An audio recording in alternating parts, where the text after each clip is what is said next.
జాతరే. మన్యం గుడరారంలో గిరిజనుల జాతరే.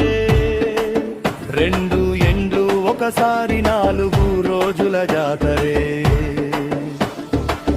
మేడారం అడవిలో డోలు డప్పులు, చిలకల గుట్టలో తుపాకీ తూటలో చిందులే.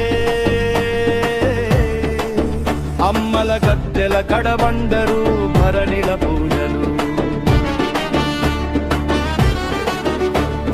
బొట్ల బొట్ల మట్టి కుండల వేప కొమ్మలే,